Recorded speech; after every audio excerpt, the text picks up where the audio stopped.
नमस्कार शेतकरी बंधूंनो, मी समाधान. शेतकरी मित्रांनो, PM किसान योजनेचं 18 हप्त्याचं वितरण येत्या 5 ऑक्टोबर 2024 रोजी करण्यात येणार आहे.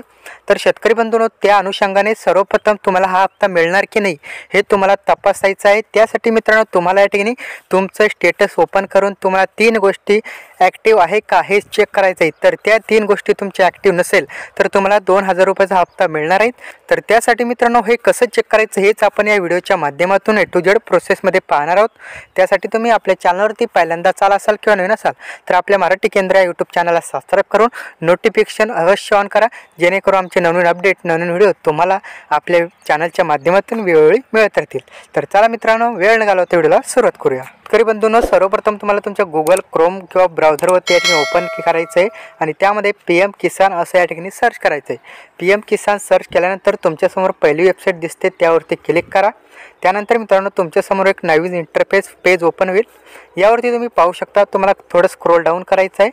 तर मित्रांनो, तुम्ही या ठिकाणी स्क्रोल डाऊन केल्यानंतर तुम्ही या ठिकाणी पाहू शकता, तुमच्यासमोर या ठिकाणी ही माहिती दाखवण्यात आलेली आहे की मित्रांनो तुम्ही या ठिकाणी स्क्रोल डाऊन केल्यानंतर तुम्हाला या ठिकाणी पाहू शकता, या ठिकाणी तुम्हाला नो युअर स्टेटस या 3 नंबरच्या पर्यायावरती क्लिक करायचं आहे. नो युअर स्टेटसवरती क्लिक केल्यानंतर तुमच्यासमोर नवीन पेज ओपन होईल.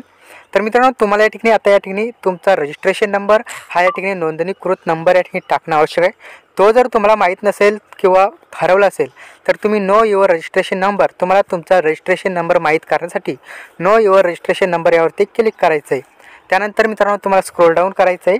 स्क्रोल डाऊन केल्यानंतर तुम्ही तुमचा रजिस्ट्रेशन नंबर हा 2 प्रकारे शोधू शकता, एक मोबाईल क्रमांकाच्या आधारे आणि दुसरा आधार क्रमांकाच्या आधारे. तर मित्रांनो, मी माझ्या मोबाईल क्रमांकाच्या आधारे माझा रजिस्ट्रेशन नंबर या ठिकाणी शोधून घेतो. त्यासाठी मोबाईल क्रमांक या ठिकाणी मोबाईल नंबरवरती क्लिक करा आणि मोबाईल नंबर तुमचा या ठिकाणी टाईप करा. मित्रांनो, मोबाईल नंबर टाईप केल्यानंतर तुम्हाला जो कॅप्चा दिसत असेल तो कॅप्चा या ठिकाणी पूर्णपणे योग्यरित्या भरून घ्यायचा आहे. मित्रांनो, कॅप्चा भरून झाल्यानंतर तुम्हाला गेट या ठिकाणी समोरच्या ऑप्शनवरती क्लिक केल्यानंतर मित्रांनो, तुमच्या मोबाईलवरती एक OTP पाठवण्यात येईल. तो OTP तुम्हाला योग्यरित्या अचूकरित्या या ठिकाणी भरून घ्यायचा आहे. तर मित्रांनो, या ठिकाणी OTP पाठवण्यात आला आहे. तुमच्या मोबाईल नंबरवरती एक OTP जाईल. तो OTP तुम्हाला या ठिकाणी टाकून घ्यायचा आहे आणि गेट डिटेल्स या पर्यायावरती क्लिक करायचं आहे. मित्रांनो, OTP टाकून झाल्यानंतर गेट डिटेल्सवरती क्लिक करायचं आहे. त्यानंतर मित्रांनो, तुमच्यासमोर एक नवीन पेज ओपन होईल. तर मित्रांनो, तुम्ही आता या ठिकाणी स्क्रोल डाऊन करायचं आहे. खाली आल्यानंतर तुम्ही पाहू शकता, तुमचं शेतकऱ्याचं किंवा लाभार्थीचं नाव या ठिकाणी दाखवण्यात येईल आणि त्याच्यासमोरच त्याचा रजिस्ट्रेशन नंबर देखील या ठिकाणी दाखवण्यात येईल. शेतकरी बंधूंनो, तुम्हाला हा रजिस्ट्रेशन नंबरवरती तुम्हाला टच करून ठेवायचा आहे आणि हा नंबर ऑटोमॅटिकली कॉपी करून घ्यायचा आहे. तर मित्रांनो, हा नंबर कॉपी करायचा आणि तुम्हाला पुन्हा या ठिकाणी बॅक या ऑप्शनवरती क्लिक करायचं आहे. मित्रांनो, तुम्हाला पूर्णपणे या ठिकाणी बॅक येऊन जायचं आहे.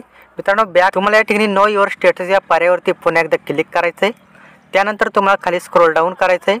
त्यानंतर मित्रांनो, आता तुम्हाला तुमचा एंटर रजिस्ट्रेशन नंबर हा ऑप्शन दिसेल, त्यावरती तुम्ही कॉपी केलेला हा नंबर या ठिकाणी टाईप करायचा आहे किंवा पेस्ट करायचा आहे. नंबर टाकल्यानंतर तुम्हाला हा कॅप्चा कोड या ठिकाणी भरून घ्यायचा आहे.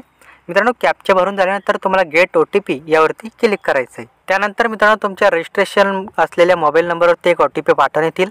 हा OTP तुम्हाला या ठिकाणी टाकून घ्यायचा आहे आणि गेट डाटा यावरती क्लिक करायचं आहे. त्यानंतर मित्रांनो, गेट डाटावरती क्लिक केल्यानंतर तुमची पर्सनल इन्फॉर्मेशन या ठिकाणी दाखवण्यात येईल. त्यानंतर मित्रांनो, तुम्हाला एलिजिबिलिटी स्टेटस यावरती क्लिक करायचं आहे. एलिजिबिलिटी स्टेटसवरती क्लिक केल्यानंतर तुमच्यासमोर तुमचं स्टेटस अशा प्रकारे दाखवण्यात येईल. तर यामध्ये लँड सेटिंग येस पाहिजे, आधार बँक अकाउंट सेटिंग स्टेटस देखील येस पाहिजे आणि KYC स्टेटस देखील येस पाहिजे. तर मित्रांनो, हे तिन्ही ऑप्शन तुमचे ॲक्टिव्ह असेल किंवा येस असेल तरच तुम्हाला PM किसान योजनेचा 18 हप्त्याचं वितरण या ठिकाणी तुमच्या खात्यावरती करण्यात येणार आहे. अन्यथा तुम्ही या ठिकाणी पात्र नसणार आहेत. त्यामुळे मित्रांनो, तुमचं जर यापैकी एक जरी स्टेटस नो असेल किंवा इनॲक्टिव्ह असेल तर तुम्ही लवकरात लवकर 5 तारखेच्या आत एक स्टेटस ॲक्टिव्ह करून घ्या, तरच तुम्हाला PM किसान योजनेचा 18 हप्ता मिळणार आहे. तर मित्रांनो, व्हिडिओ आवडला असेल तर नक्की व्हिडिओला लाईक करा, शेअर करा आणि सबस्क्राईब करायला विसरू नका. पुन्हा भेटूया पुढील व्हिडिओमध्ये. जय हिंद, जय महाराष्ट्र. धन्यवाद.